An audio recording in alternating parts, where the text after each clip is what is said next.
తెలంగాణ ప్రభుత్వం మీద కామెంట్ చేయడం అనేది ప్రతి ఓడికి ఒక పరిపాటి అయిపోయింది.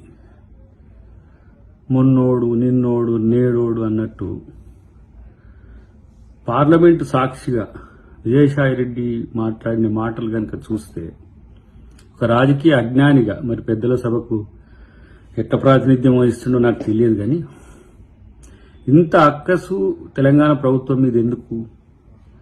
మోడీ ప్రాపకం పొందాలనుకుంటే, మోడీ కాడ మార్కులు ఎక్కువ వేసుకోవాలనుకుంటే ఏర్పడ్డ ప్రభుత్వాలను కూలగొడతామని చెప్పి నిండు సభలో మాట్లాడమా?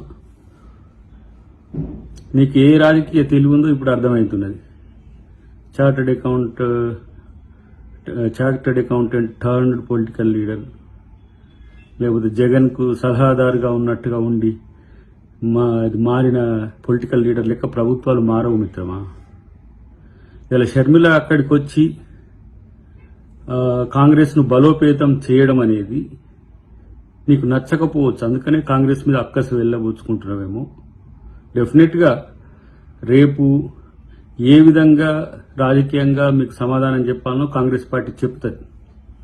కానీ కేసీఆర్తో అంటగాగుతున్న మీరు మీ అక్కస్ను వెళ్ళగక్కడం అనేది దేనికి సంకేతమో ఆలోచించుకో.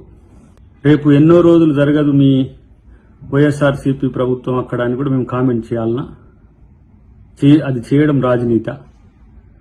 ప్రజలు ఎన్నుకున్న ప్రభుత్వం 5 సంవత్సరాల పాటు కొనసాగాలని ప్రజాస్వామ్యవాది ఎవడైనా కోరుకుంటాడు తప్పితే మీ అవసరాల కొరకు మీకు కేసీఆర్కున్న సంబంధాల కొరకు ఎంతో బాధపడుతున్నట్టుంది కాంగ్రెస్ పార్టీ తెలంగాణలో వచ్చినందుకు మీలాంటి వాళ్ళందరూ కూడా.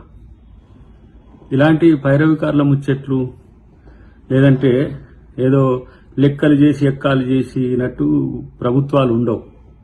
అన్నిటికంటే ముఖ్యంగా మీకు ఒక సమాధానం చెప్పాల్సిన అవసరం ఉంది. ఇలా మీరు రాజశేఖర రెడ్డి గారి వారసత్వం అనుకుంటా తిరుగుతున్న పరిస్థితుల్లో ఎవరికి మద్దతు చెప్తున్నారు? మీరు ఎవరి మోచేతి నీళ్లు తాగడానికి రాజకీయాలు చేస్తున్నారు? మోడీ దగ్గర అంటగాగుతూ, మోడీతో సెయిల్ అవుతూ ఇలా కాంగ్రెస్ పార్టీ విమర్శించే స్థాయి మీది. కాంగ్రెస్ పార్టీ త్యాగాల ముందు ఇలా మీ బతుకు ఉన్నదంటేనే కాంగ్రెస్ పార్టీ పుణ్యమని, రాజశేఖర రెడ్డి గారి పుణ్యమని. సొంత తల్లిని చెల్లిని ఆదరించలేని మీరు, మీ ప్రభుత్వమేమో కలకాలం నిలవాలన్నట. సమాజాన్నంతా ప్రేమించే కాంగ్రెస్ ప్రభుత్వమేమో కూలిపోతుందట. తస్మాత్ జాగ్రత్త. ఇలాంటి పిచ్చి పిచ్చి ప్రేలాపనలు పేలకండి విజయసాయిరెడ్డి గారు. మీ వృత్తి మీద ఒక గౌరవం ఉన్నది, మీ వయసు మీద ఒక గౌరవం ఉన్నది, కానీ మీ మాటలు ఇంత లేకిగా ఉంటాయని మాత్రం నేను అనుకోలే. చూడండి రేపు కాంగ్రెస్ పార్టీ ఆంధ్రప్రదేశ్లో ప్రజలు ఎట్లా ఆశీర్వదిస్తారో చూడండి.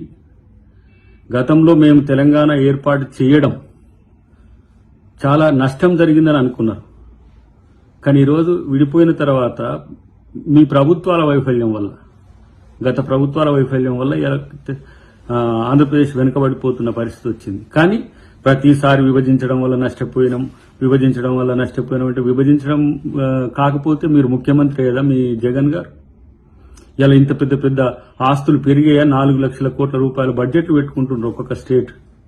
అంటే ఏంది? తెలుగోళ్ళ ఒక స్వావలంబన పెరిగినట్టే, తెలుగోళ్ళ అస్తిత్వం పెరిగినట్టే. ఆ మాత్రం కనీస రాజకీయ ఇంగితం లేకుండా ఇష్టం వచ్చినట్టు మాట్లాడుతా అంటే ఇలా మీరు రాజకీయ నాయకులు అనుకోవాలనా, రాజకీయ దివాలా కోరుతనం అనుకోవాలనా, లేకపోతే బానిసత్వంతో మోడీని జోకడానికి చేసిన కామెంట్స్ అనుకోవాలనా? మీరు ఆలోచించుకోండి. రేపటి రోజున తెలంగాణ కాంగ్రెస్ శ్రేణులు కూడా ఆంధ్రప్రదేశ్లో కాంగ్రెస్ పార్టీ బలోపేతానికి కృషి చేస్తాయి. ఆంధ్రప్రదేశ్ ప్రజలకు కూడా మా విజ్ఞప్తి ఏంటంటే, రేపు కేంద్రంలో మేము అధికారంలోకి వస్తే డెఫినెట్గా ఆంధ్రప్రదేశ్ బాగు కూడా మేమే చూస్తాం. తెలంగాణలో ప్రభుత్వం వచ్చినందుకు కూడా మీకు సమస్యలు రాకుండా చూసే బాధ్యత తెలంగాణ ప్రభుత్వం రేవంత్ రెడ్డి గారు తీసుకుంటారు డెఫినెట్గా. కానీ ఇలాంటి విజయసాయి రెడ్డి గారు లాంటి వాళ్ళు ఇంకా ఎల్లయ్య మల్లయ్య పుల్లయ్య చెప్పే మాటలు పట్టించుకోవద్దని చెప్పి మేము